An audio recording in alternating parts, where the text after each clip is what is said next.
Welcome our YouTube channel GS with आंसू। Bihar SSC inter level के लिए आज हम लोग साइंस के अति महत्वपूर्ण 25 प्रश्नों को देखने वाले हैं इस वीडियो में। इसमें सारे के सारे प्रश्न बहुत ही सिलेक्टेड दिए गए हैं जो आपके एग्जाम में आने की पूरी संभावना है, इसलिए वीडियो को लास्ट तक जरूर देखें। वीडियो स्टार्ट करने से पहले आप लोगों से एक ही रिक्वेस्ट है, प्लीज़ वीडियो को लाइक और सेशन ख़त्म होने के बाद किसी भी एक ग्रुप में शेयर जरूर कर दीजिएगा। आपके एग्ज़ाम में 25 प्रश्न पूछे जाएंगे साइंस से, जो कि एग्ज़ाम पास कराने में बहुत बड़ा रोल अदा करने वाला है। चलिए शुरू करते हैं और आप लोग भी सोचिएगा अपना आंसर क्या हो सकता है। पहला प्रश्न है, नींबू का डायबिक रोग का कारण होता है।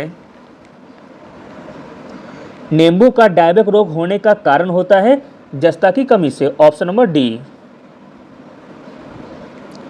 नींबू का डायबिक रोग जस्ता की कमी के कारण होता है, यह कवक जनित रोग है। अगला प्रश्न देखते हैं, प्रश्न इंपॉर्टेंट है। कृत्रिम हीरा किसे कहा जाता है? कृत्रिम हीरा कहा जाता है सिलिकॉन कार्बाइड को। Option number B. Silicon carbide को कृत्रिम हीरा कहा जाता है। हीरे को अगर उस तापमान पर गर्म किया जाए तो यह जलकर कार्बन डाइऑक्साइड में बदल जाएगा, राख बिल्कुल नहीं बचेगी। रोल्ड गोल्ड को कृत्रिम सोना कहा जाता है। अगला प्रश्न देखते हैं, नाभिकीय विखंडन की खोज किसने की थी? नाभिकीय विखंडन की खोज की थी हान एम स्ट्रासमैन ने। Option number B. नाभिकीय विखंडन की खोज हान एम स्ट्रासमैन ने की थी। परमाणु बम नाभिकीय विखंडन पर आधारित है। सूर्य की ऊर्जा का स्रोत और हाइड्रोजन बम नाभिकीय संलयन पर आधारित है। सापेक्षता का सिद्धांत आइंस्टीन ने दिया था। अगला प्रश्न है, नैनो टेक्नोलॉजी के जनक कौन है? नैनो टेक्नोलॉजी के जनक है Richard Feynman. Option number A. भौतिकी वैज्ञानिक रिचर्ड फेनमैन नैनो टेक्नोलॉजी के जनक हैं। जीवित प्राणी कोशिकाओं से बने होते हैं, जहां एक कोशिका किसी जीव की सबसे छोटी इकाई होती है। अगला प्रश्न देखते हैं, प्रश्न इंपॉर्टेंट है। किसे विज्ञान का महाद्वीप कहा जाता है? विज्ञान का महाद्वीप कहा जाता है अंटार्कटिका को। ऑप्शन नंबर सी। अंटार्कटिका को विज्ञान का महाद्वीप कहा जाता है। विश्व का दूसरा सबसे बड़ा महाद्वीप अफ्रीका है। अरब प्रायद्वीप विश्व का सबसे बड़ा प्रायद्वीप है, यह एशिया महाद्वीप में पड़ता है। अगला प्रश्न देखते हैं, मोस्ट इंपॉर्टेंट प्रश्न है। सोलर कुकर में किसका प्रयोग होता है? सोलर कुकर में प्रयोग होता है अवतल दर्पण का। Option number C. Solar cooker में अवतल दर्पण का प्रयोग होता है।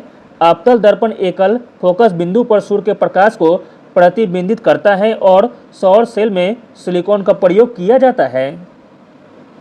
अगला प्रश्न देखते हैं, कोशिका का रसोई घर किसे कहा जाता है? कोशिका का रसोई घर कहा जाता है क्लोरोप्लास्ट को। Option number A. क्लोरोप्लास्ट को कोशिका का रसोई घर कहा जाता है। क्लोरोप्लास्ट को हरित लवक कहा जाता है। माइटोकॉन्ड्रिया को कोशिका का ऊर्जा घर कहा जाता है। हरित लवक क्लोरोप्लास्ट या क्लोरोप्लास्ट पाया जाता है जो प्रकाश संश्लेषण की क्रिया द्वारा भोजन का निर्माण करता है। अगला प्रश्न देखते हैं, साइडस तेल निकाला जाता है। साइडस तेल निकाला जाता है देवदार से। Option number C. देवदार के पेड़ से साइडस तेल निकाला जाता है। देवदार के पेड़ के विभिन्न अंश, जड़, फल, छाल और कांट का उपयोग बहुत से कामों में किया जाता है। अगला प्रश्न देखते हैं, टॉर्च में किस सेल का प्रयोग होता है? टॉर्च में प्रयोग होता है शुष्क सेल का। Option number B. टॉर्च में शुष्क सेल का प्रयोग होता है। टॉर्च में आमतौर पर अवतल दर्पण का प्रयोग होता है। बैटरी रासायनिक ऊर्जा को विद्युत ऊर्जा में बदलती है। अगला प्रश्न देखते हैं, रोहू फिश किसे कहा जाता है? रोहू फिश कहा जाता है लाबिया रोहिता को। Option number C. Rohu fish को लाबियो रोहिता के नाम से जाना जाता है।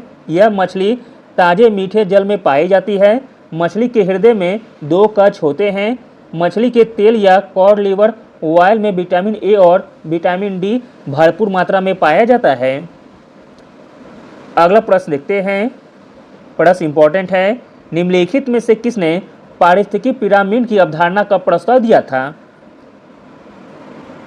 आंसर है option number A, Charles alter ने।